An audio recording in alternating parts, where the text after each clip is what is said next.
I'll cue you in, Steve.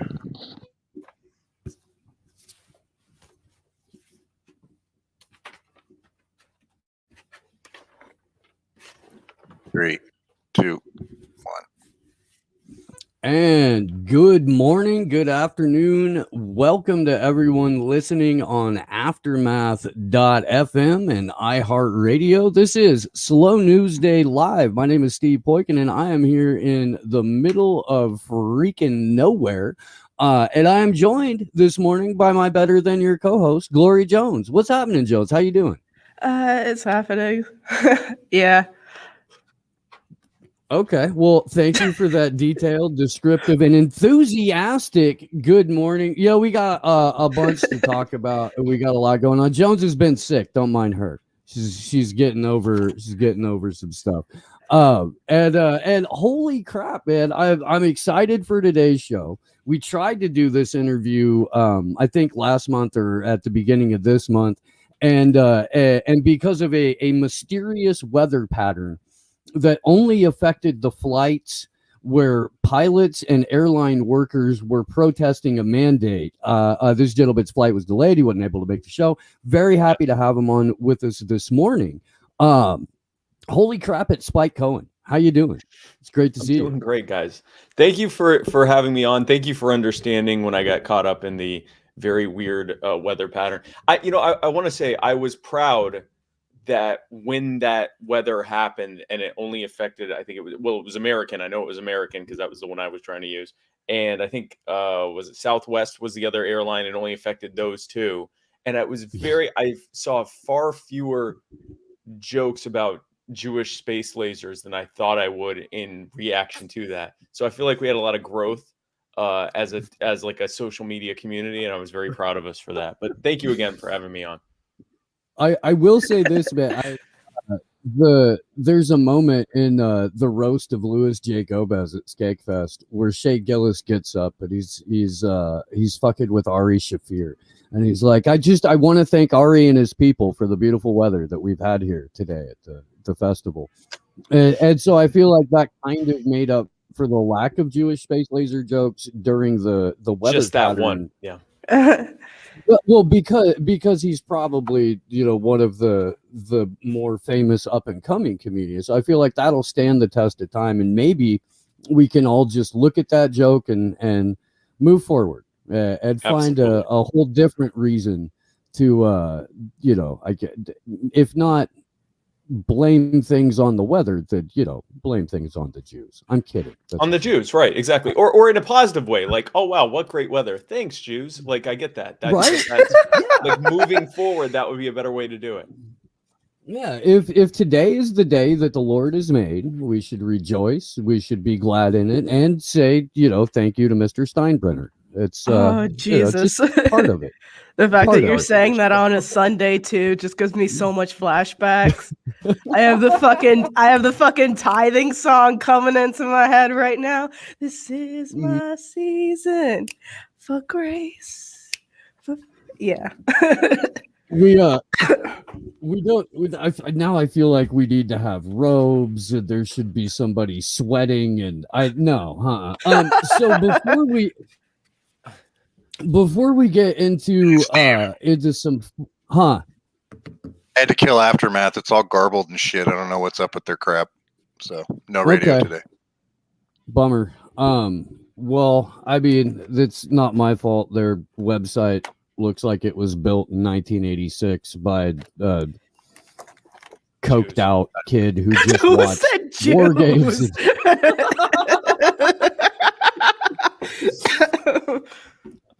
Today's show is brought to you by Black Rifle Coffee. Oh boy. Jesus Christ.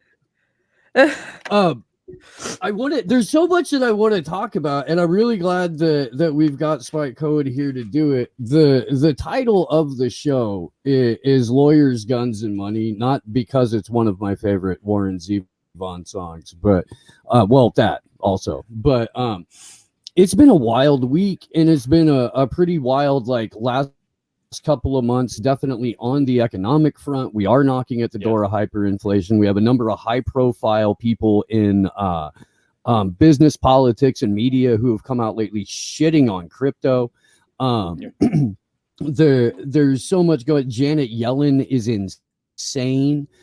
Soleil Amarova is about to become the comptroller of the currency. She's got basically the economic communist manifesto out in the Vanderbilt Law Review, talking about nationalizing all commercial bank accounts and having individual Fed accounts, giving the New York Federal Reserve Bank the power to short stocks and manipulate Wall Street. It's crazy. Multiple different important trials that have to deal with self-defense that aren't about Kyle Rittenhouse have been going on. And so I'd very interested in getting your take on all of this. Definitely want to also the Ghislaine Maxwell trial. Ghislaine Maxwell's coming up. In fact, that's let's jump right. Go ahead. Today or tomorrow? I forget the exact date. I just know that a couple days ago they had the jury selection. Yeah, I believe it. I believe it's starting tomorrow or sometime this coming week. Yeah, I think it's supposed to kick off at like 9 a.m. on the East Coast tomorrow, but it's a federal trial, which means it's basically happening in the dark, no matter what we do. It's and this is one of those things where the media narrative around Rittenhouse has only been to further divide and confuse and anger people. And so they've got to make sure that Ghislaine Maxwell's trial happens in a vacuum. They've got to make sure that nobody's talking about Ahmaud Arbery. Who really, I mean, if you wanted a case to where you could highlight both quote unquote white supremacy or the violence of the state or the just how corrupt, broken, and maniacal the criminal justice system is, you would be looking at that. You would not be looking at Kyle Rittenhouse. What are your thoughts on that, Spike? Yeah, I was literally going to say, as you were bringing up Ahmaud Arbery, if you were looking for, if you were looking for a case to unify almost everyone, you're not going to get, 330 million people to agree on everything, but we're well over 90% of the population agrees that Ahmaud Arbery was murdered. And that, and then knowing all of the background on that too, that there was a corrupt DA that, tried to bury the case, and that the only reason we even know about this and that it ended up going to trial was because the guy who was recording the video was so sure that it exonerated them that he released the video to the public, which demonstrates that they're not being tried because they did the wrong thing. They're being tried because we saw them do it.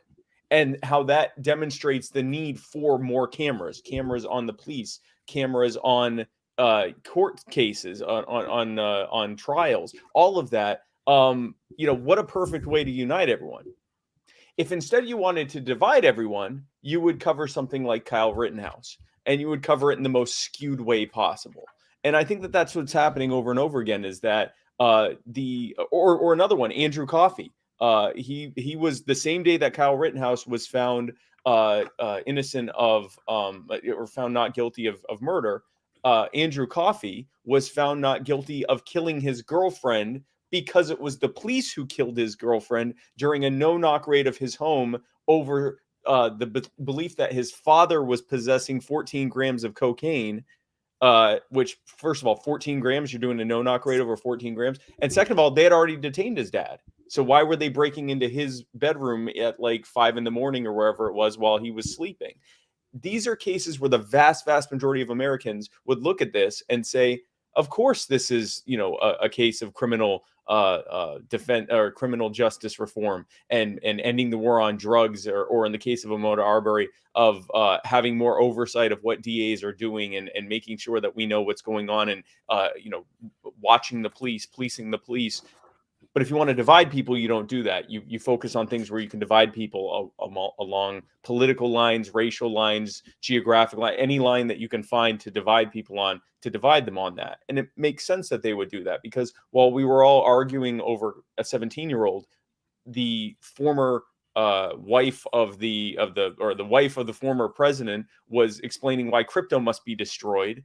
And there was someone on Capitol Hill who has, as you said, called for the government having just total control of the economy with all middlemen removed, Fed coin, and being able to short and long stocks using Fed money. And the only thing I ever heard from that was that one of the senators or congressmen who was questioning her referred to her as comrade. And that was very deeply racist that he said that to her because she's Chinese. And but none of the actual meat of that trial. We actually, I might as well bring this up right now because I would love to get both of you guys' reactions to it. This is Representative Tim Scott from Florida, not necessarily grilling Saleh Amarova at her confirmation hearing, but he's reading back her own words to her. This is actually pretty wild. We'll pull this up here real quick. Not a single Republican on this committee has mentioned anything other than your position related to your nomination. I keep hearing my friends on the other side refer to personal attacks. One thing I can say and be very proud of on this committee from these Republicans, not a single person has talked about anything other than your stated positions as it relates to this nomination. So any suggestions otherwise is simply hogwash. I want to be fair, and I will be fair. I won't be hyperbolic, but I will be frank and honest. I cannot think of a nominee more poorly suited to be the comptroller of the currency based solely on your public positions, statements, and the weight of your writings than you are. Let me just quote you versus anybody else. On the Green New Deal champion, you proposed taking economic and climate policy making from Congress and creating an unaccountable bureaucracy called the National Investment Authority. In a roundtable, I'm going to stop it right there because taking legislative power away from Congress to give it to just this nebulous organization, as far as I know, is not under the purview of the comptroller of the currency. Can anybody rein me in on that? I would typically say yes, statutorily, that would be the case. I watched the CDC tell landlords that they can't charge rent indefinitely. So at this point, I can't. I mean, yes, technically no, but at this point, the government is on full mission creeping, does whatever it wants to. But I mean, yes, technically no, that shouldn't be. Fascinating. This year, you push to make the NIA the dedicated institutional platform at the federal level for really being the kind of fighting muscle of the Green New Deal and fighting muscle of, all of these other movements that pursuing environmental justice, social, economic justice, equality, and so on. Your disdain for the financial services industry. In 2019, in a documentary titled, I'll be kind, Buttholes, a Theory, you said, the financial services industry, in my view, and I don't think I'm alone here, is the quintessential butthole industry. Killing American Energy and Jane Family Institute seminar in March of this year, you proposed bankrupting the coal and oil and gas industries, saying we want them to go bankrupt if we want to tackle the climate change. That's really hard to misunderstand. On nationalizing banking, last year, i.e. 2020, not 10 years ago, not 20 years ago, just last year, paper you titled The People's Ledger, How to Democratize Money and Finance the Economy. You proposed reforms to, and I quote, effectively end banking as we know it by nationalizing, quote you had was effectively ending banking as we know it. How? By nationalizing retail banking. As it relates to the end of private banking, your words, no one else's. This year, not 5 years ago, not 10 years ago, not 20 years ago, this year, you said you proposed to imagine what it would be like if instead of just a public option for deposit banking, instead of just a public option for deposit banking, this would be actually the full transition. In other words, there would be no more private bank deposit accounts, and all of the deposit accounts would be held directly at the Fed. I want to say that one more time. I mean, he just repeats himself for the last section of that. We can pull the clip, but I mean,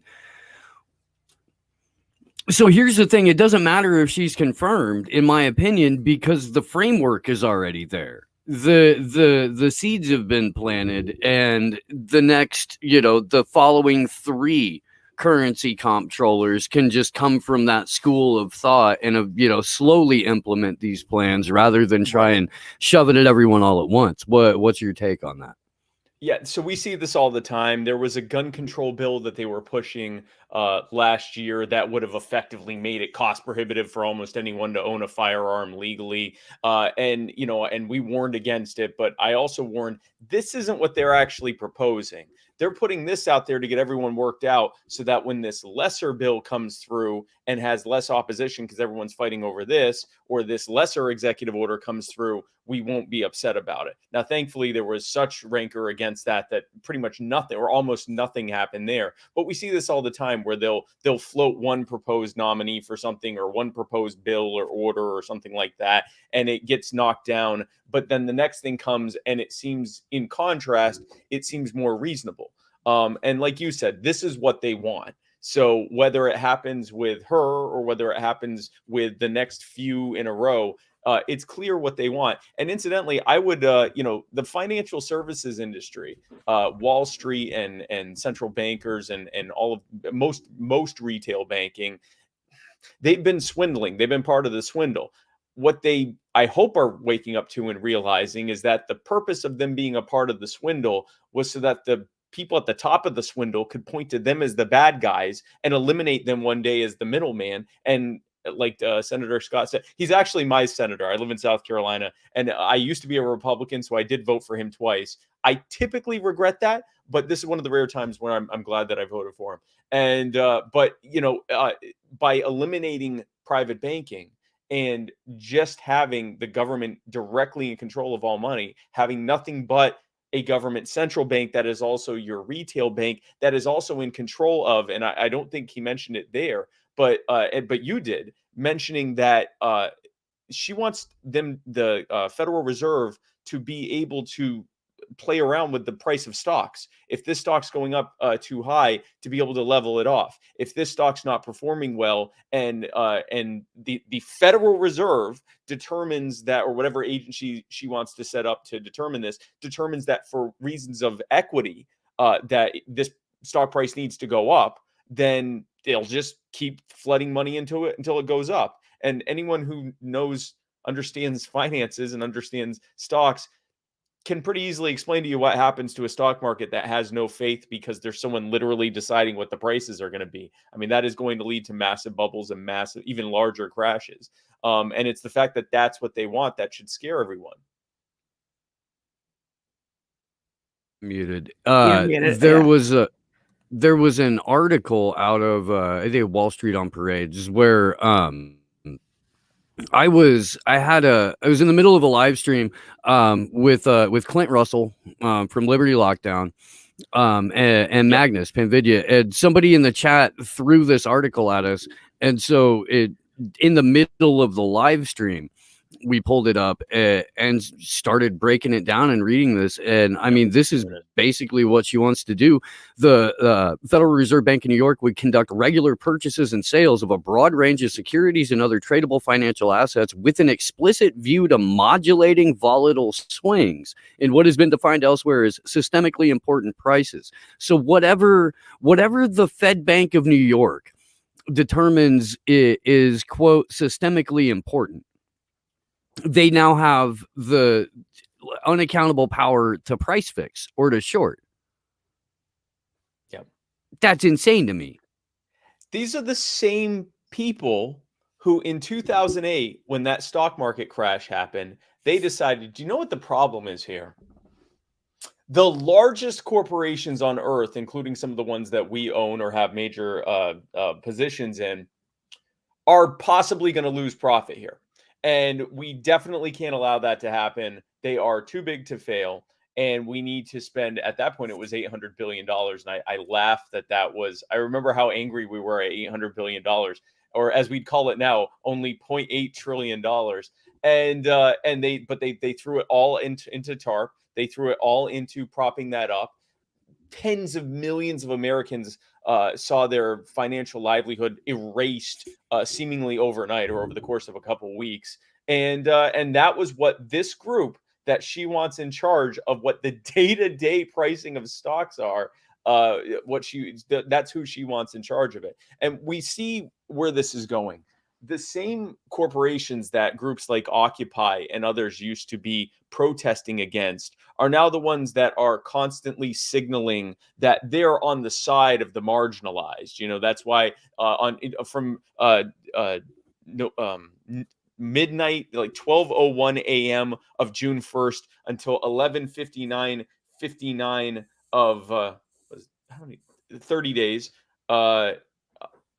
June 30th. They have their profile picture rainbowed out, just to show that they stand with the marginalized LGBT community, and they will occasionally hashtag Black Lives Matter. But the reality is they're still the same gigantic government-sponsored corporations that are, if you look behind the books, these are the people who are, using sweatshops and child minors in third world countries and everything else. But they've figured out how to put this pretty face on things. Well, what do you think they're going to do with this? When it's time for this stock to go up in price, they'll say, well, but this is for equity, for the marginalized and the people of color and the LGBTQ community. That's why Raytheon's price needs to be adjusted. It's a systemically important price, as they put it. And this is how and of course, if you're against it, well, you're a racist and a bigot, and you're anti-LGBTQ. Even if you're a black trans woman of color saying that this is bad, you're still a bigot and you're a bad person. And how dare you get in the way of our righteous price fixing of the stock market? Or you just get censored.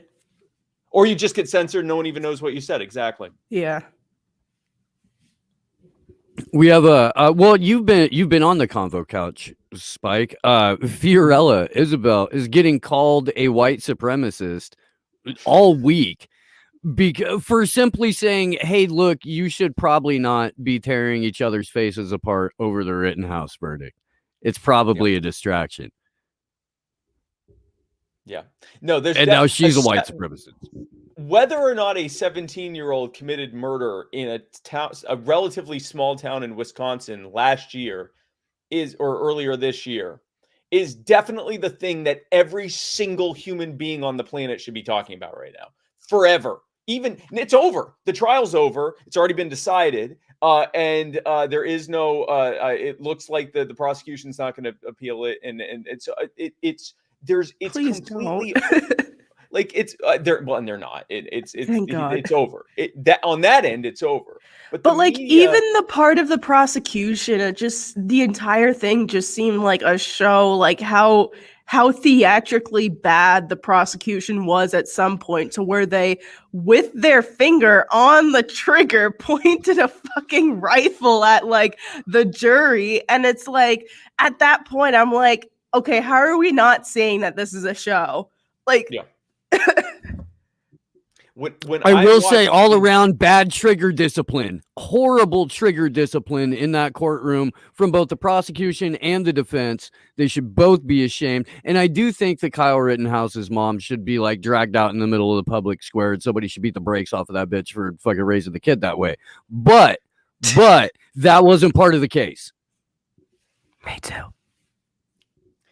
And here's the thing. It's like, we still, and they're good at this. They're good at finding emotional triggers, right?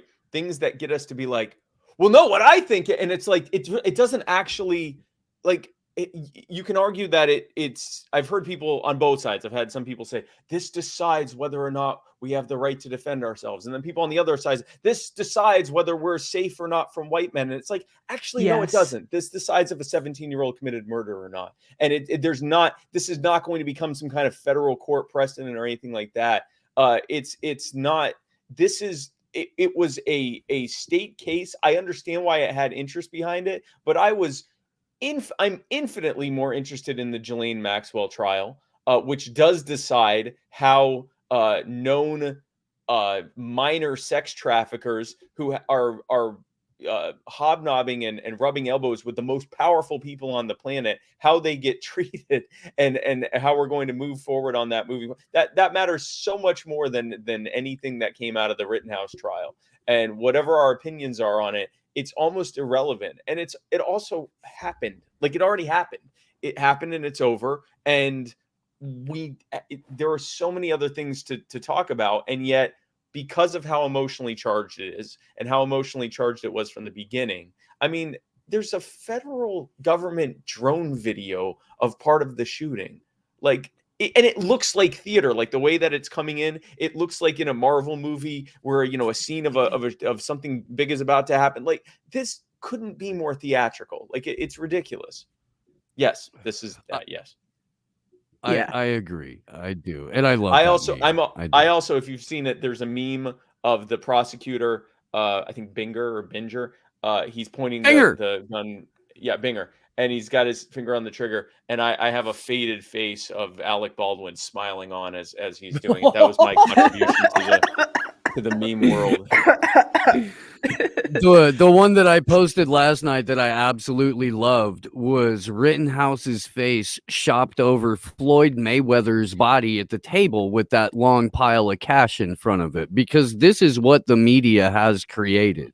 This is exactly what the hyper sensationalism and over politicization of it has done. Now there's Tucker Carlson has a fucking documentary that he was working on in private this whole time. Like, if this doesn't tell you that this whole thing was a made for TV sensation, that this is supposed to captivate your critical thinking and force you to feel some sort of way that you ordinarily would never have given a fuck about in the first place. I don't know, man. I never wanted to have an opinion about it. The only reason we even covered it is because Kriston Harris is a friend of mine, and he was in the parking lot filming. He hit me up before he was going to go and testify because he got called in to testify. So the day before that happened, we had him on the show. But there's the whole time I've tried to put Rittenhouse in the title of a video to fucking clickbait people over here because we cover real shit. We do. And fucking Rittenhouse DeSantis 2024. It's wow, with Rittenhouse on the top of the ticket in that one. That's impressive. Yes, it's gonna happen. Wow, at the top, not the governor with him at the bottom, but at the top of the ticket. That would be very 20. If 2024 shapes up incrementally the way that 2020 and 2021 have, I don't even think that's not possible. It's going to be so insufferable because he's not old enough, but yes, it's going to be really insufferable. On the other side, you're going to have like hologram fucking John F. Kennedy and a furry, and that's going to be the DNC's ticket. It's hologram JFK and an actual furry. I'd take that over Biden and Harris, though. I was gonna say I'm actually. If I had a kid, I would trust a furry with them more than Joe Biden. Well, and this is a hologram, so it can't even really actually hurt your kid physically. So I've switched my position from Rittenhouse DeSantis 24 to furry JFK furry hologram 24 is the best of all the options I've heard so far.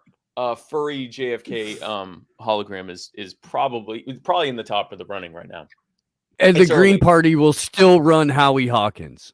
They will. They'll still run.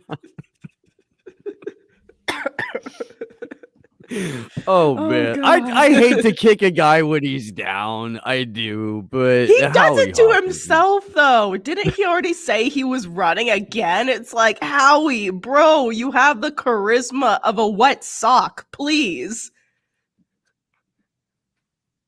It's bad. It's bad. It's bad. What do things look like over on your side there, Spot? I mean, like, I know that there's rumblings that like Scott Horton is forcing Dave Smith to become the next president of the United States, but I don't, that's not set in stone. And I'd like what, because you're not like a Mises Caucus person that I'm aware of.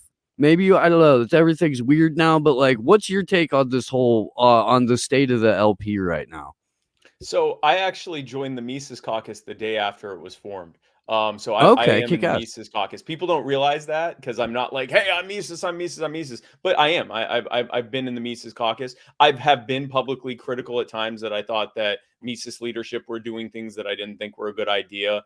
And that, incidentally, that's part of this. There are a lot of people who are Mises and don't talk about it because A, it's not our identity. It's not who we are as people. And in fact, even saying I'm Mises, I'm not. I am a member of a caucus that I joined back in 2017, whenever, 2018. And that's about it. Like that's pretty much what it means. And the actual, like, the purpose of the Mises Caucus is that we want the Libertarian Party primarily from an economic standpoint to use the Austrian School of Economics, which is in keeping with the founding of the Libertarian Party and its platform. So the controversy is over specific individuals in Mises and things like that. My take is that this factional war between, at this point, Mises versus anti-Mises is really as old as the party is. It turns out, and you're going to be shocked to hear this, libertarians, our favorite thing to do is argue with other libertarians. And so pretty much from the moment that the party was formed, even before the party was officially formed, there were already different factions arguing over the direction of the party, the messaging of the party, the purpose of the party, and everything else. Whether you liked this person or that person. Back then, those people were like, Murray Rothbard and David Nolan and Ayn Rand and people like that. But this has always been that. It's in fact, there used to be a Rothbard caucus, which then got renamed the Radical Caucus. But it's always been this, minarchist versus anarchist, pragmatics or pragmatists versus radicals, and now Mises versus anti-Mises. Like there's always been this factionalism. It's a tale as old as time. And I largely try to not ignore it, but only step in when it's actually absolutely necessary, because I tend to trust adults to be able to work out their own differences. And B, I just have so much better uses of my time. There is so much to be done to try to stop more harm from being done, to undo the harm that's being done, and to work towards a world set free. Any moment that I'm spending arguing needlessly over some perceived marginal difference in some kind of obscure corner of our ideology, or even over who the presidential candidate should be. Right now, if we're arguing over who the presidential candidate should be, we're arguing over essentially who is the next person that's going to score in the margin of error. Like, who's the next one to get 3%, 1%, 2%, 0.5%, 5%, 7%, whatever. Like, who is the next one to not win? And I just, when I'm watching and I'm seeing hundreds of libertarians getting elected across the country and showing people in their neighborhoods, in their backyards, how libertarian governance works, that matters to me infinitely more than any of this partisan factional squabbling or who's going to be the next candidate.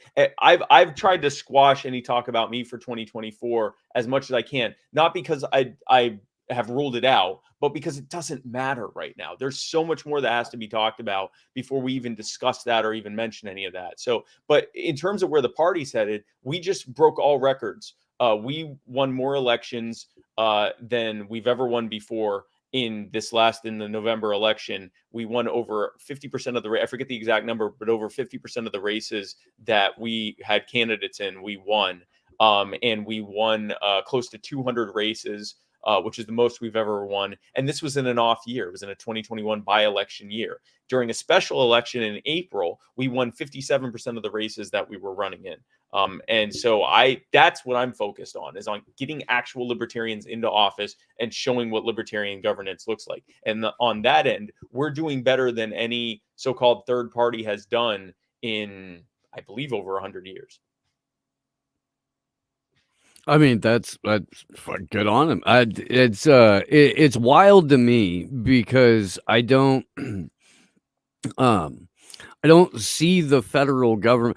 I don't see the federal government as a realistic avenue for any sort of, I don't know, positive growth in the country. So when it comes to like even third party candidates running for office, my personal take on it is that should be used more as a vehicle to advance what your party stands for, so that you can put that energy into local elections where it stands a chance of making a difference. I don't know. It feels like they're letting this empire collapse under the weight of its own hubris and bullshit, and I mean overspending, in order to relocate the capital of Rome, and that if we were, any kind of self-sufficient or interested in self-sufficient future people, we would opt out as fast as fucking possible, try and break the centralized banking system that we have.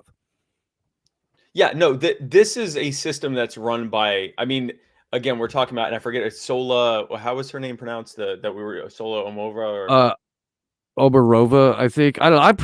I'm probably crackering it up like hell. I don't know. I really don't. I need to get it, because I could not do worse as a white man to not even be able to say her name correctly if we're talking deeply about her policies. But specifically her policies, that is, I mean, this is the kind of stuff that you would get, called a crackpot and banned from social media for suggesting that they were even thinking of doing. And now here they are just flat out saying like, yeah, no, that's our goal, is we want to be able to control pricing for equity, of course, but control pricing and control all banking, to democratize it, of course, because nothing says democracy like a very small handful of central bankers deciding how the entire world's financial system works. That feels very democratic, is what that, it's about the most democratic thing I could think of.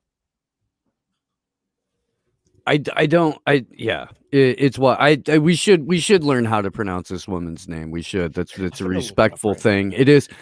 I mean, Omarova, Omarova or Omarova or something like that. I kept wanting to say Omarosa, and I knew that was like extra bad. I did right, but I mean, I am spelling her name so poorly that Google has no idea what I'm talking about, and I even put in FedCoin.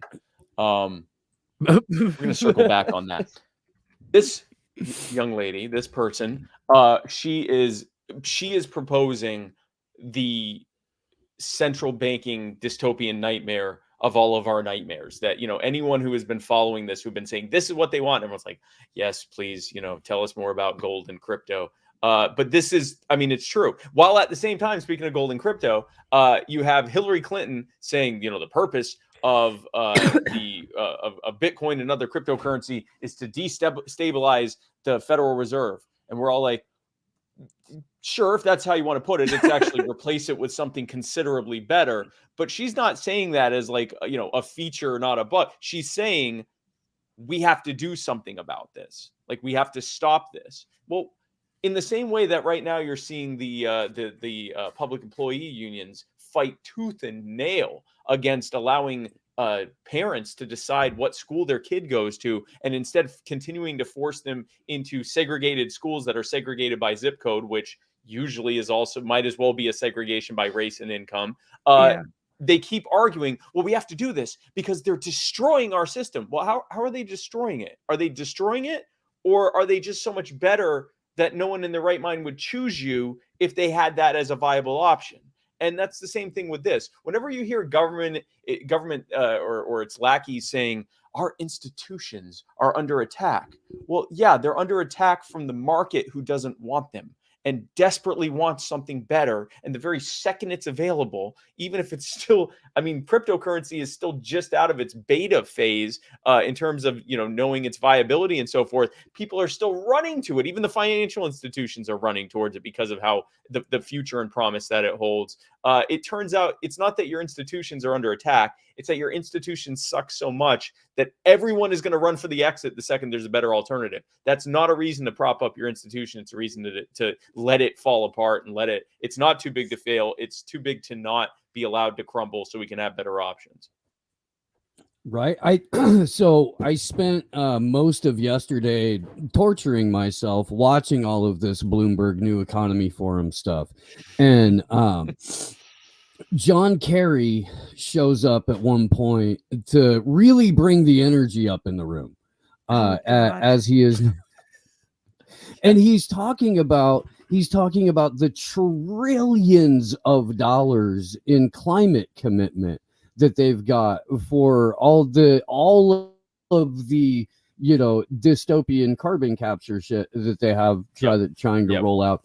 And he says, as UN climate envoy, I went to the 6 largest banks in America and BlackRock and got personal commitments from them for trillions of dollars. Now, if you put that together with Omarova's plan to nationalize all commercial banks and manipulate individual and commercial Fed accounts and price control the market through whatever they want to pretend Wall Street is, it's definitely not a free market or a market of exchange that anyone has an opportunity to play in.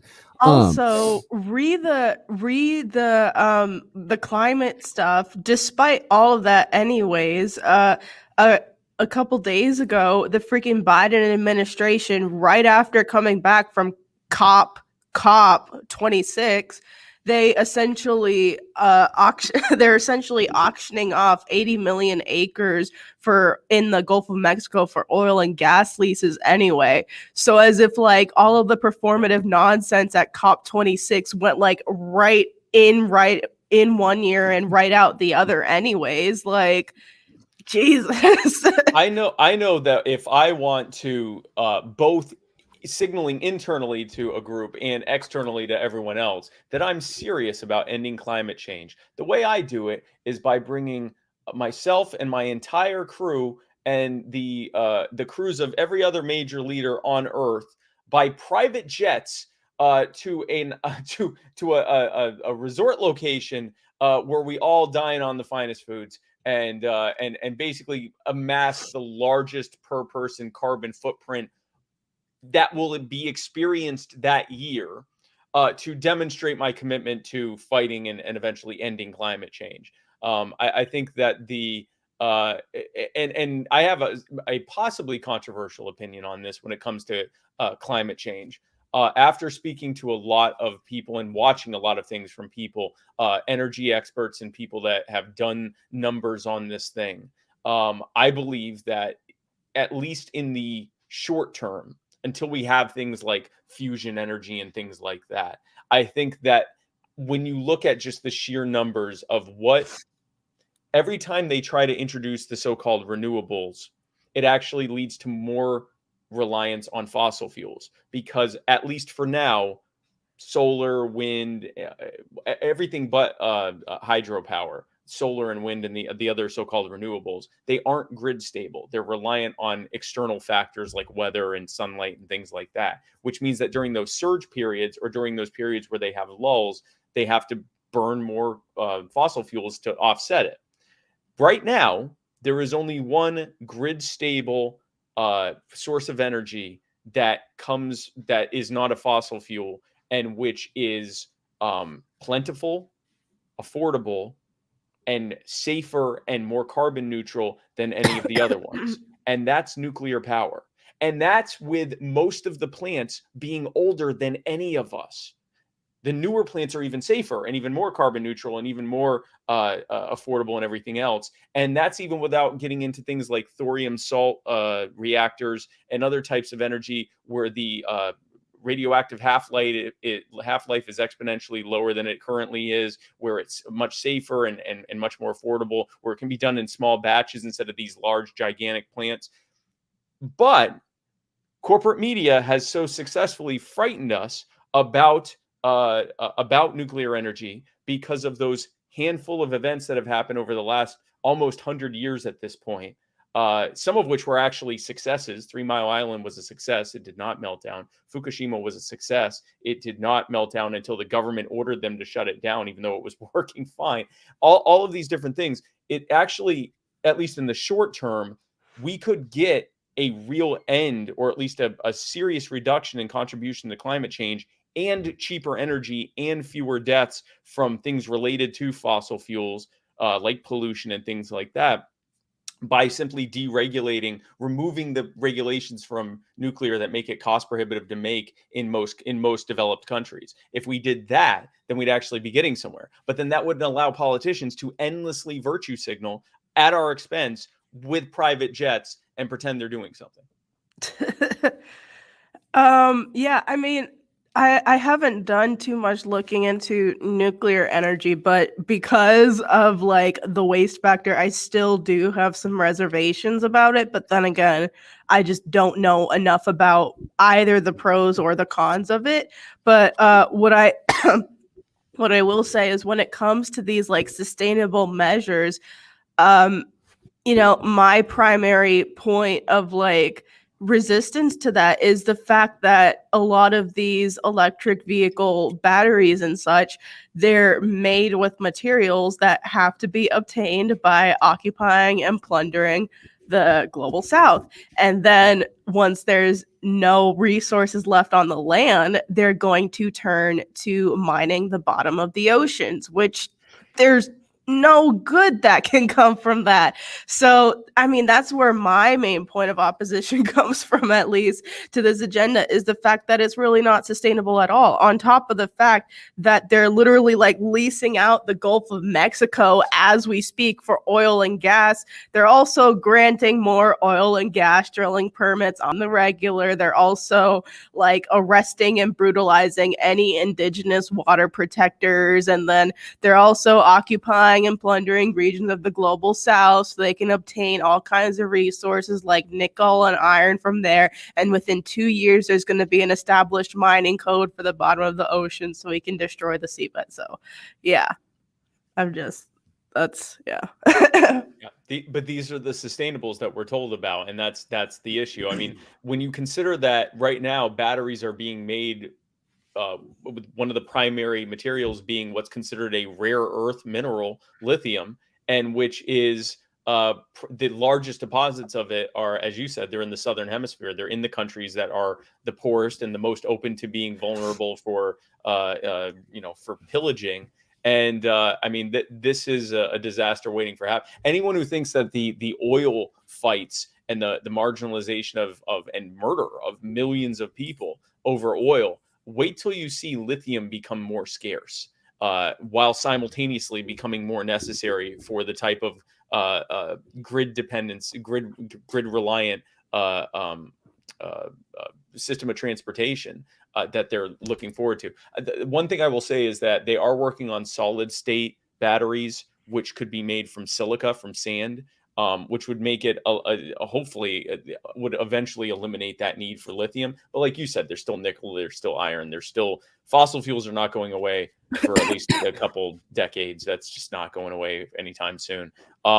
So I mean, it's and this is what happens is you have, and this happens the more centralization of power that you have, whether you're talking in financial sector, whether you're talking in energy, whether you're talking in transportation, whatever. When it's too much power in the hands of too few people, it always ends up in those with the least being hurt more. Because when you're this high up on a hill with this much power, those people don't matter.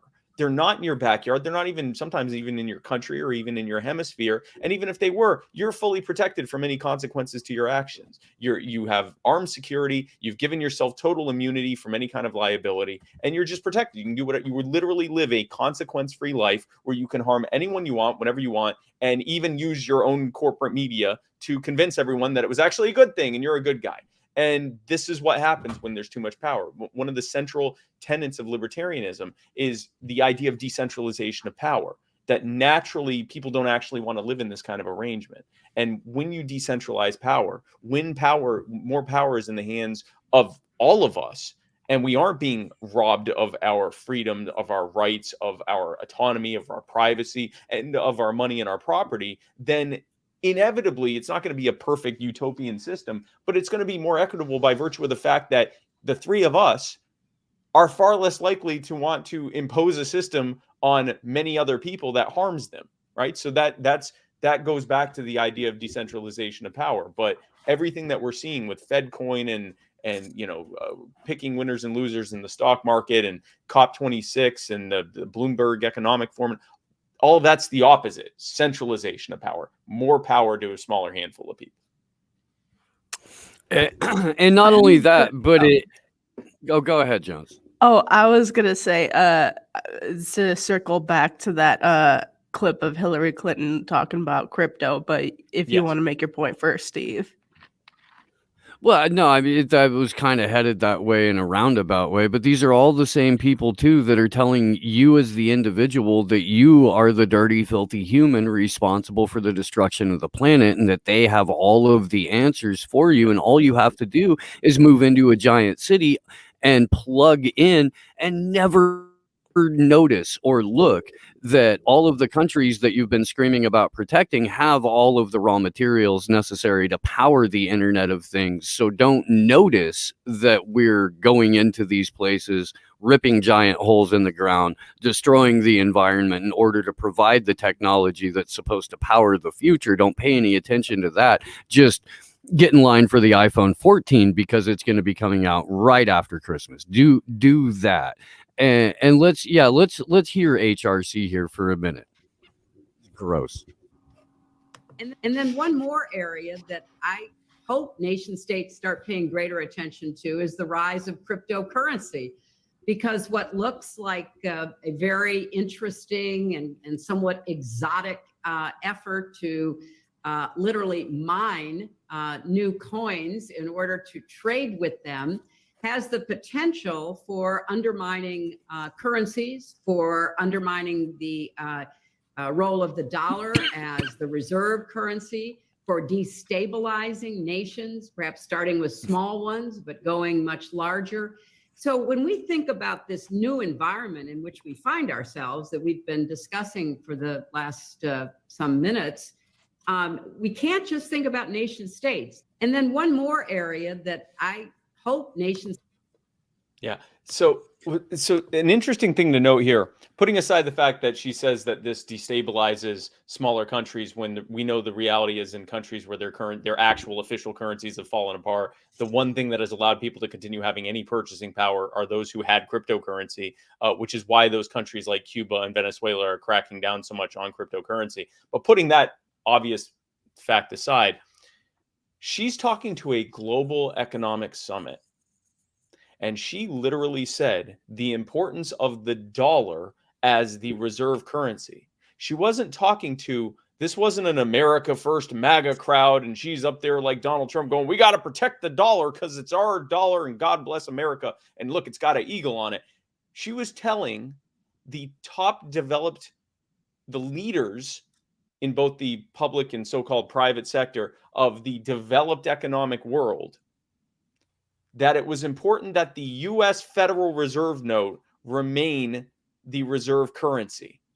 Now, to any of us that realize that half of the reason that we have all these wars in other countries, these wars of aggression, are to pressure foreign countries to hold U.S. Treasury IOUs as their foreign reserves in order to continue to prop up the worthless monopoly money that is the U.S. Federal Reserve note. It's the fact that they're now so brazen about it that they will just flat out say, yeah, no, it's really important that this currency that we use to enrich ourselves and everyone standing here, that we keep that. It's like she's talking, this is like the League of Doom, but it's all a bunch of nerds. but it's like and John Kerry is of course Solomon Grundy, but then you've got Hillary Clinton there, and I'm trying to remember who she would be. I guess probably like Lex and Luthor with for a wig, context as well, it's interesting to hear her talking about threats to the U.S. dollar when she spearheaded the fucking intervention in Libya and killing of Muammar Gaddafi, because they threatened the IMF and we're going to stand up to the U.S. dollar. So interesting. I also want to point out. To it. I also want to point out that on the stage there, on the far right, when the clip is up, that's Tony Blair. Oh, Tony Blair's on that stage. So when you've got Hillary Clinton addressing, a panel with Tony Blair on it, and has the unmitigated gall to talk about crypto as a destabilizing factor in the world, when Hillary Clinton and Tony Blair, arguably two of the people responsible for some of the most brutal destabilization that has occurred throughout the planet in the last from the turn of the century forward. Yep. And she's got to sit up there and be like, well, this technology has the power to be a destabilizing agent. But you have to read between the lines there. It's a destabilizing agent to the U.S. Federal Reserve note, or honestly any fiat currency, remaining the reserve currency. And on that, she is 100% correct. And she knows what that means. They're not worried about destabilizing country. They're worried about destabilizing their swindle. Like, keep in mind, this is like the villains meeting, but it's also, again, it's a bunch of nerds, but it's the villains meeting where they're like, in as pretty of a way of presenting it as possible, how do we make sure that we can continue to skim more and more from the top of the backs of every human being on this planet, for everything from, taxing or tariffing them to literally murdering them so that you can mine them of all their resources and force their bank to hold your Federal Reserve notes to prop up your lousy currency and everything. Like, every single way that you could marginalize, harm, oppress, and straight up rob someone, they're doing that. How do we preserve that? And when you look at cryptocurrency, which is the exact opposite of that, with Bitcoin, there is no head. We don't even know for certain who created it. And it's something anyone can use. It's something that is both trustless and fully open with the blockchain ledger. And then I know there are newer versions that are, even more encrypted and even more safe and even faster for use or whatever. But even Bitcoin is, as almost a ghost ship that someone created, 11 years ago or 12 years ago, from a white paper 13 years ago, to now be worth like around 60 grand a coin with actual this is what they're scared of. Actual financial agencies are now holding Bitcoin as part of their private reserves. This is scaring the hell out of the power brokers and the warmongers on this planet, because if this is allowed to take enough root, then their entire system is gone. And this is when I would usually get into a rant about how NFTs are going to do the same thing with so many different aspects of the economy. Right now, we joke about buying JPEGs for $1 million that you can copy paste, but they're creating a registry that can be used for everything. And we could talk about, blockchain dispute resolution. We could talk about all these things, but the bottom line is the blockchain is creating an alternative to government that is everything we actually hope that government can be. Non-interested, arbitrating based on an actual democratization of ideas, as opposed to the fiat, the diktat of a handful of people. Everything that we affordable and equitable, all of the things that we would want a governance to be, we're getting from the blockchain and other forms of decentralized networks, and that horrifies them, because if there's a viable alternative, then it's all over for them. So yeah, they're going to fight tooth and nail. That was weird. I had a call on the landline while this was going. Okay, Corey Morningstar. I think it's okay to have one of those. I do. I think it's all right. It underscores the ability to not have dependence on, you know, the thing that's allowing us to have this conversation, I suppose. Fuck. I would like to get further and further away from something like the blockchain, to be honest, at least in terms of my personal financial transactions. I'm all fine for having a public ledger that is immutable and visible to anyone when it comes to things like decisions that the government would make. You know, if we have to have a government, I want an immutable ledger for where their words stand to where they have to be accountable for them. Apparently that's what the congressional record is supposed to be, but it's not like anybody ever uses it. You know, if they did, it would be great because they're doing fucking stand up there. Did you see Lauren Boebert the other day talking? You saw that, right? Where she, I saw that she did it, and I caught like about a 10-15 second clip, and I said, I'm definitely not going to waste any more of my day on this. No, it was, but yes, I did. It was shock. It was like insult comedy or whatever. Yeah.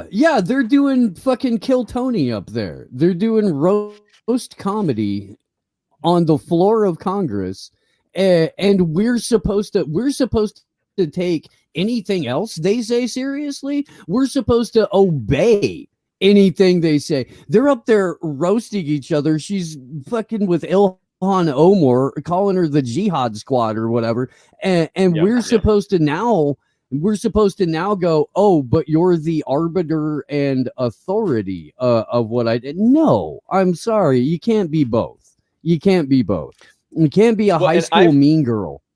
Go ahead. Yeah. Well, and I expected the Democrats to put up their shock jock comic who would say, you know, well, what about all your arrest record and your husband exposed themselves to minors, 10 years ago or whatever it was. Like I thought it was going to be like a back and forth thing. And unfortunately it wasn't, because that would have been entertaining. But it is funny that, like, it's interesting, you know, from very young, we are conditioned to believe government is almost this like font upon a shiny hill that bestows upon us knowledge and goodness and wealth and fairness and justice. And then, you know, we look onto it and go, you know, what great thing do you have to tell us today, oh government? And then it's some schmuck up there going, what's with the peanuts on the airplane? And it's like, you know, it's like you realize that it's a cynical joke. One of the reasons why and I'm friends with Vermin Supreme, but one of the reasons I'm such a fan of Vermin Supreme is that he's essentially doing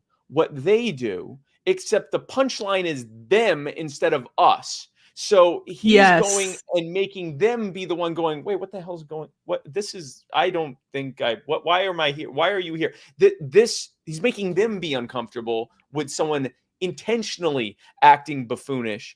Whereas it's usually us having to figure out why we are supposed to respect these buffoons so much. There's a reason why something like 40% of eligible voters don't vote. It's because they look at all of what they believe to be their available options and they go, they're all liars and clowns and cheats and scumbags. And no, I wouldn't vote for any of these people. I don't care who wins at all. I want so little to do with any of this. I'm not even going to vote. I don't even care. I'm going to completely remove myself.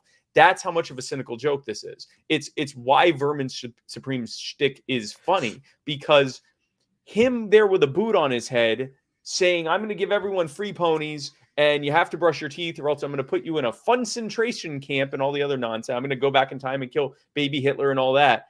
None of that is any more stupid or ridiculous than what they say unironically every day. And the difference is Vermin's joking, and they'll kill you over it, or they'll have someone else that they hire kill you over it.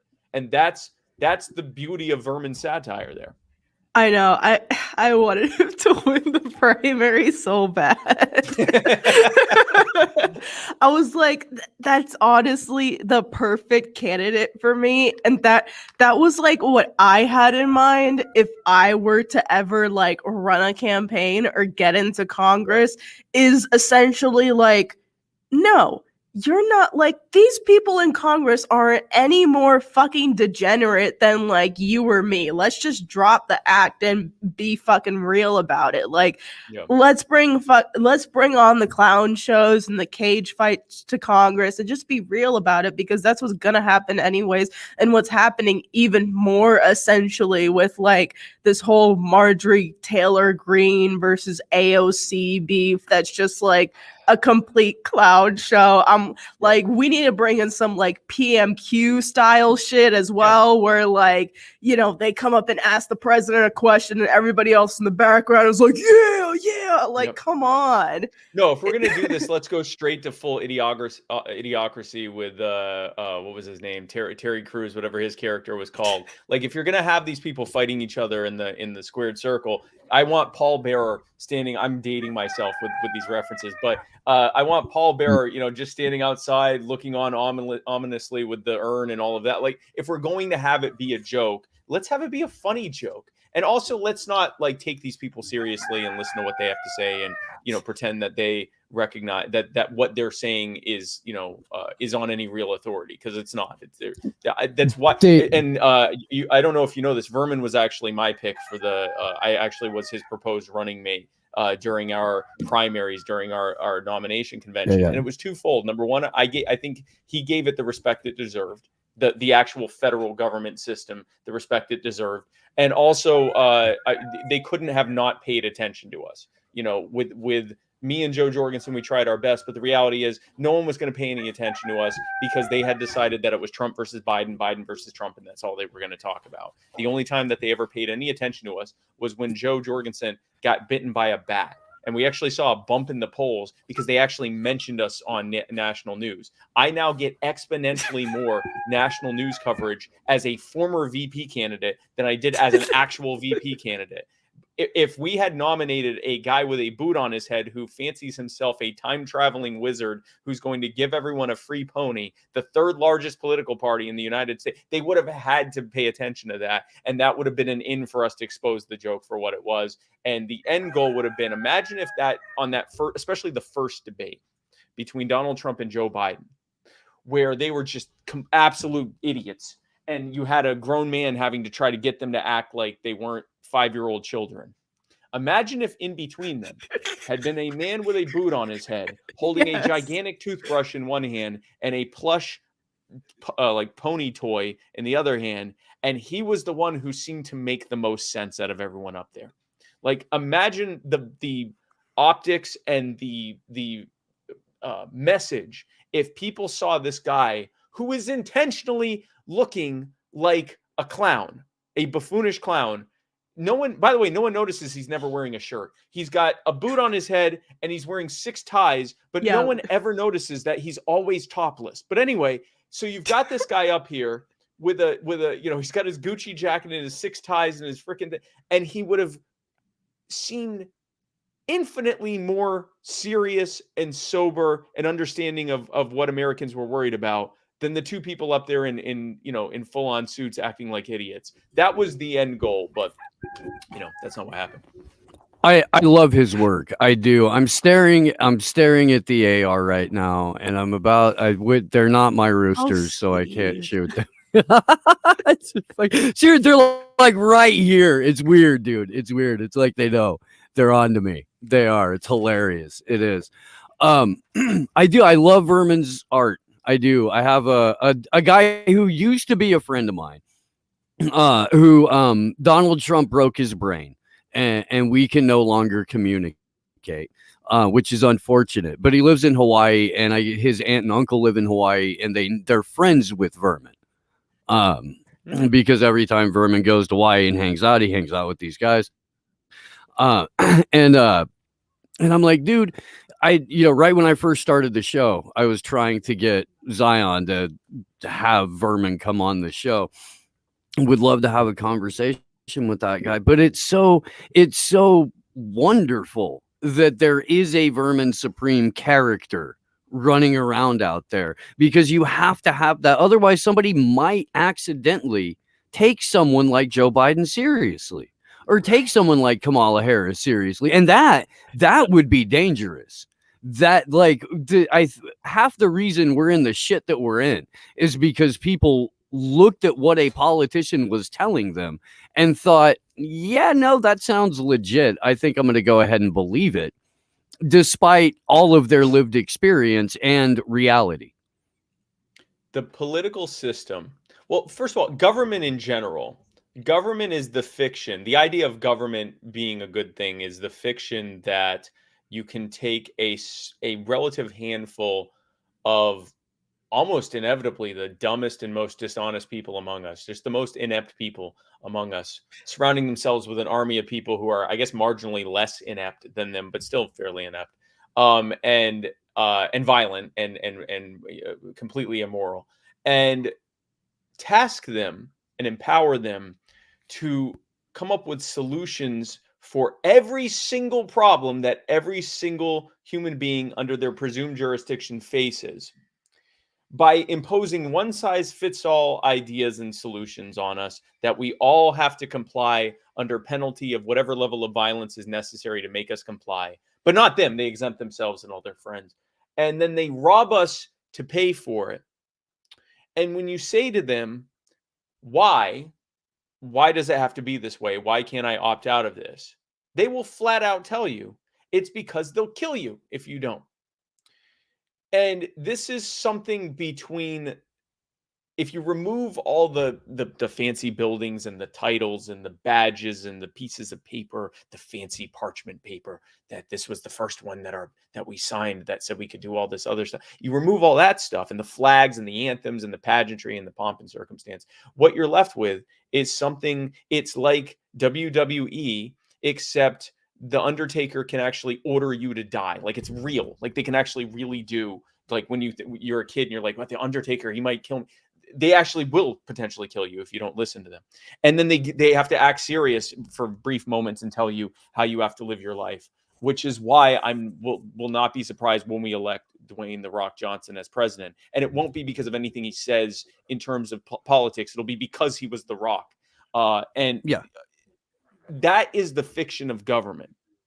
And the reason that any of us buy into it is a combination of being conditioned from a little kid that this is how it is, and it just is. Yes, it goes against everything else you're told about. Don't hurt people, don't take their stuff, don't try to make people do things they don't want to, and don't rob people or anything like that. But it's okay if government does it. But we've been conditioned for so long that we just sort of like accept that. But there's also a normalcy bias that it's like, well, I guess this is how it's supposed to be because it's always been that way.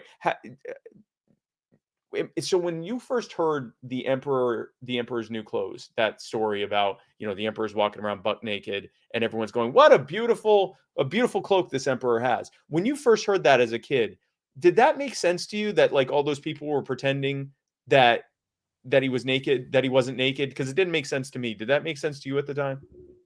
No, it's ridiculous. Yeah.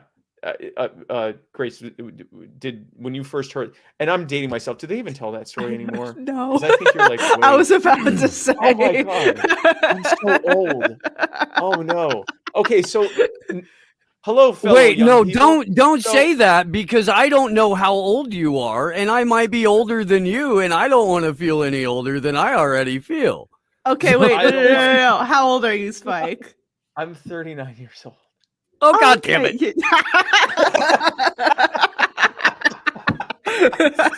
Okay, so because you don't, oh man, I didn't realize I would be explaining this story to an adult today. This happens. So I'll tell someone something, and like I was talking about being on the phone, and I was talking to a grown adult who was like, why are you doing that with your thumb and finger? And I'm like, because it's a phone. And they're like, that's not what a phone looks like. I'm like, damn it to hell. Anyway, but so everybody does that though. Everyone, so that was what I said. I'm like, no, who's doing this? Are Zoomers doing this? Anyway, so or doing this. I was on the phone, and I was on the phone, and they're like, I was on the phone, and it's like the AirPods sticking out. So the Emperor's New Clothes basically is an emperor needed a new outfit.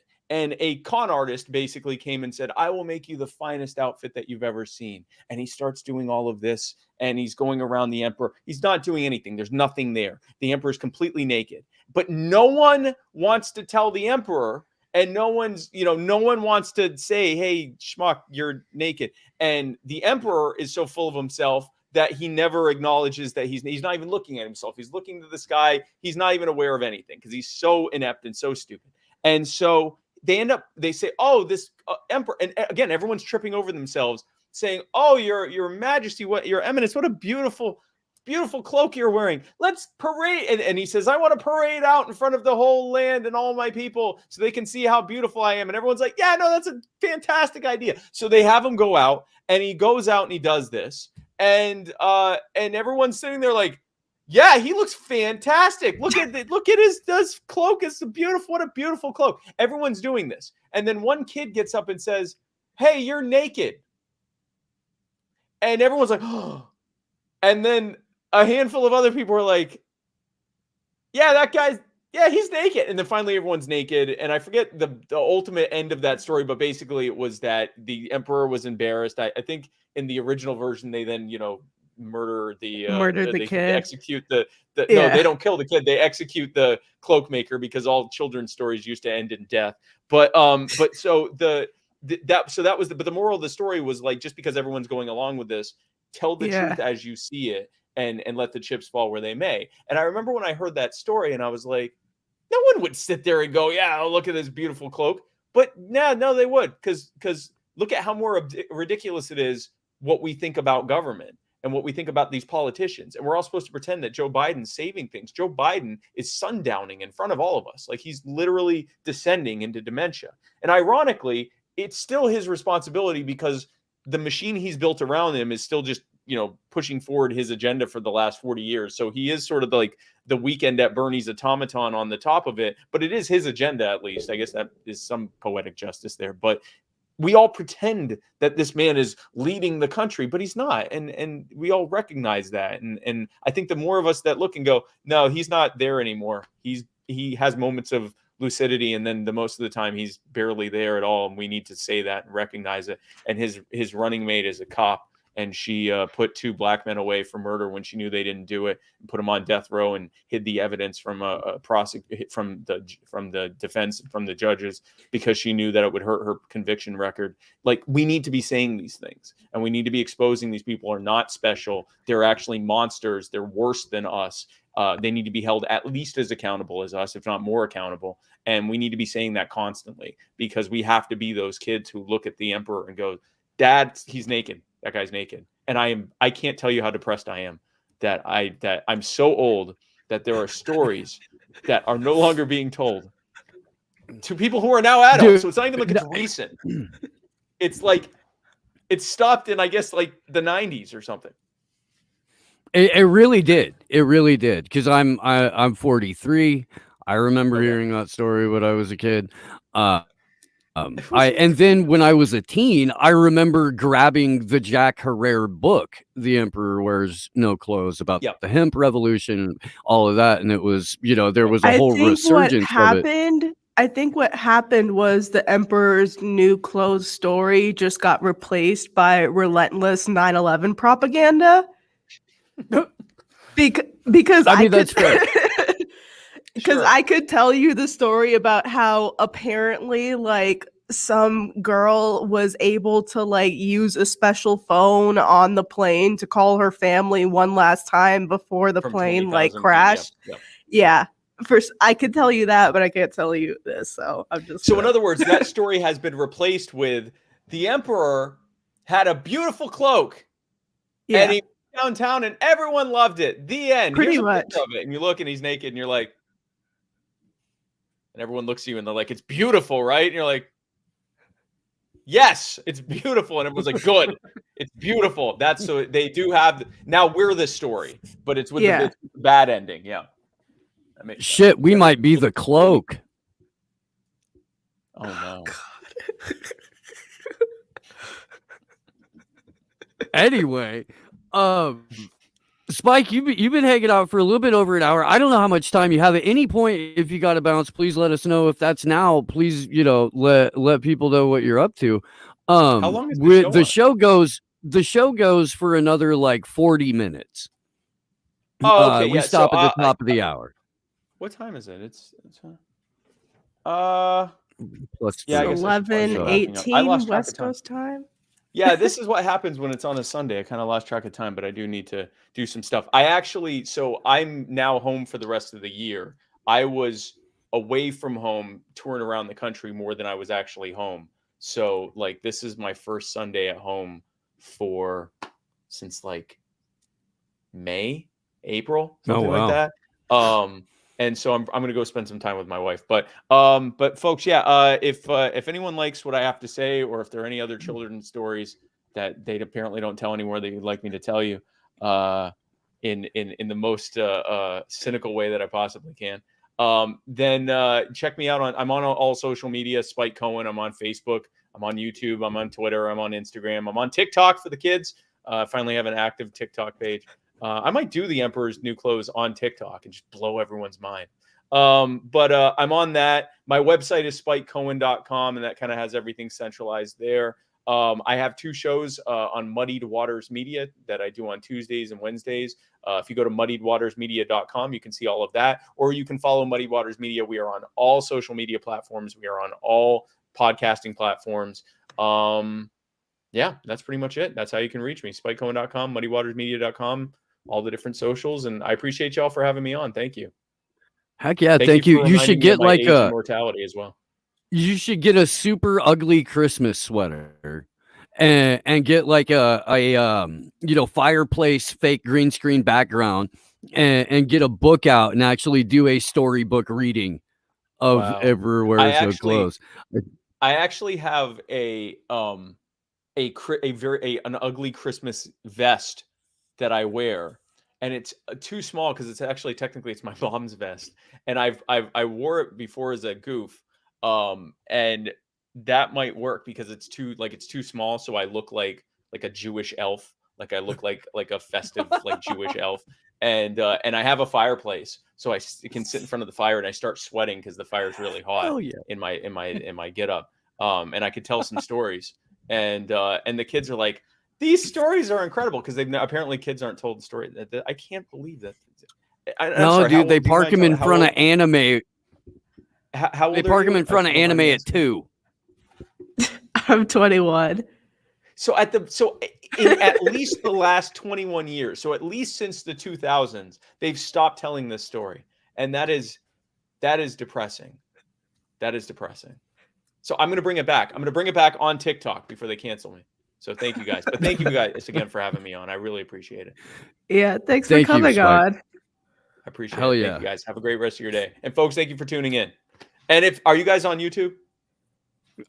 Sometimes. Okay. We're about to jump off of YouTube so that we can do the rest of the show. But we're currently on YouTube right now. Moving forward, okay, but for those who are watching this on YouTube, don't just subscribe to Slow News Day. Hit the bell next to it. We want your phone to explode with notifications every time you go live. Folks, thank you guys so much. Appreciate y'all. Take care, Spike Cohen. Imagine ladies getting and gentlemen. YouTube notifications for our show. Wow, what would that be like? I don't know. I don't know what that would be like. That's fucking. Normally when I do get notifications for the show, it's on like a 2-hour lag. Yeah, sometimes I'll randomly get a notification for like something Nico did weeks ago. I still don't get. I get Rockfin notifications. I know, like whatever somebody I follow on Rockfin goes live, I get those, but I fucking nothing for YouTube. I'm pretty sure that like 95% of the channels I used to subscribe to are all gone anyway. So but we should, so that we can do, well, you know what? Let's do this story on YouTube before we get out, so that maybe a couple of the cat video people, we'll see it while everybody was tearing each other's faces off over Kyle Rittenhouse. There's a whole nother thing that we all should have been paying attention to. So Milwaukee woman is right up the road from Kenosha while this is going on, an appeal hearing is going on. Milwaukee woman accused of killing a man who allegedly sexually assaulted her and underage girls is entitled to an appeal using a certain type of defense strategy. Crystal Kaiser, who was 17 when prosecutors say she killed Randall Volar III and set fire to his home in 2018, may be able to employ a state law adopted in 2008 known as an affirmative defense, which means what she is accused of doing was a direct result of being a human trafficking victim. Yes. They charged her with 5 felonies for killing the man who captured, tortured, and sexually assaulted her. Yeah, that's what's going on in the Kenosha County Courthouse. Kaiser is awaiting trial following her release from the Kenosha County Jail last June after the case drew interest from community groups and celebrities, and supporters helped raise $400,000 bail, which is lowered from $1 million. Her situation also drew comparisons to that of Centoya Brown, who was convicted as a teenager of murdering a man she said had hired her for sex and was released from prison in 2019 after then Governor Bill Haslam commuted her life sentence. Go ahead, Jones. Oh no, I was just like shaking my head and reacting as I go. But yeah. Nah. But I mean, again, there's so many other cases who where people could have a I don't know, rallying point, right? Or a degree of, I don't know, coming together as opposed to let's go after each other over what the media told us to be mad about. I don't know. Yeah, it would be to say fuck human trafficking and all forms of sexual assault. It would be that. Right. So, I mean, so that's going on. Her appeal hearing's going on. That's a like, low scale sex trafficking thing. Meanwhile, in New York, there's a very high scale or a high profile sex trafficking case. But what we're gonna bitch about the fucking a highly predictable verdict in a case that never should have gone to court in the first place. Yeah. I mean, like we know the justice system is fucked, but like these cases need more attention to bring more attention to the issue and to really, expose not just a corrupt justice system, but like a corrupt class of people, a very specific high society class of people that are, in cahoots with and bracing themselves for the trial of Ghislaine Maxwell. So, yeah. That's the title of a Rolling Stone article, by the way. There's a Rolling Stone article titled "High Society is Bracing Themselves for the Trial of British Socialite Ghislaine Maxwell." It is like, ugh. If that doesn't tell you all you need to know about the predator class, it really should. If high society is bracing themselves over Ghislaine Maxwell's trial, it's because they're nervous that they might be getting named in court. Yeah. Which, I mean, if they do, okay, she's getting Epsteined. If they don't, then she's getting a slap on the wrist and nothing else. I mean, if that's even her in that courtroom. Oh yeah. If it's even her in the fucking courtroom. Yeah. Because really, the fucking the fact, like, just what, a week ago, 2 weeks ago, maybe. No, it was about a week ago. Horrified. Wow. The Daily Mail drops this article about and by the way, Ghislaine Maxwell had a whole bunch of body doubles. Lots of body doubles. Turns out, like, do they know that that's Ghislaine Maxwell in jail? Do they know? And if they really, because her dad was a Mossad super spy and media mogul. Like, I don't know. I mean, the idea that I get that it sounds crazy. I get that it sounds crazy, but I'm not the one who put the story in the fucking press about all of her body doubles to begin with. I'm not the one who has body doubles. Go ahead, Joe. Like some of these quotes. The idea that Ghislaine was the sort of person who'd be bothered to visit working class areas to pick vulnerable girls doesn't gel with the person I knew. She had far too high regard for herself. Like, okay. This is just, jeez. And then there are some people that are trying to say it was all Epstein's fault, which that could easily be another segue out of there. Well, that's got to be the defense. That's got to be the defense. The defense has to be, and it's going to be hard. It's not going to be something they're really going to be able to pull off because of who her father is and because of the life that she had prior to meeting Jeffrey Epstein. But they're going to have to try and pretend like she was just sort of some sort of naive rich kid who stumbled into this circle and got into a situation where she was in over her head, while at the same time being the supremely brilliant daughter of Mossad super spy Robert Maxwell, who got a state funeral from Israel. Yeah. So it's going to be a tough sell. And she's got her attorney is a woman who, like, I don't know, man.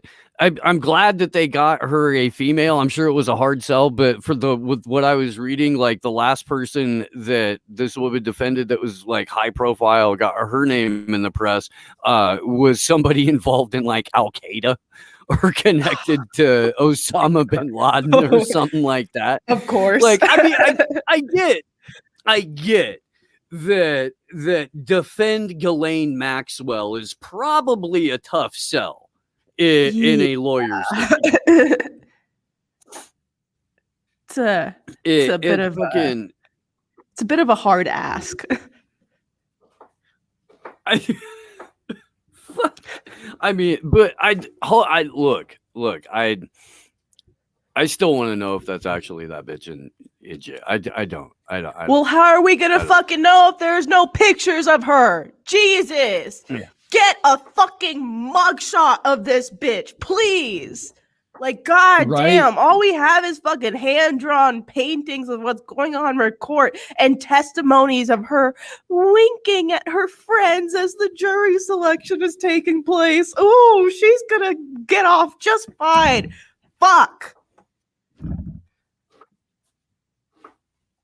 So Rockfin. So I'm gonna go ahead and grab the Rockfin link and throw it in the chatty chat.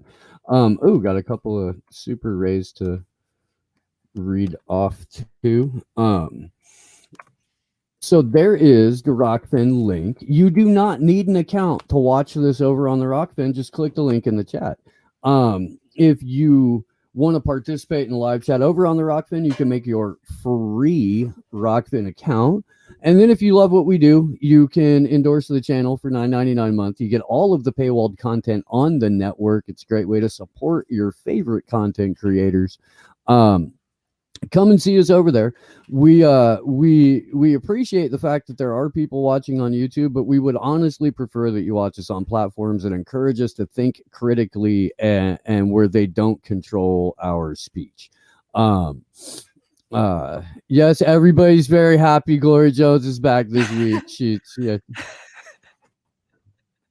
Dude, people have families, sometimes you gotta go spend time with them. It's totally fucking important. They're too good. At any rate, man, we do love you over here on the YouTube, but we gotta go talk about shit that will get us kicked off of this platform. So we will see you over on the Rockfin.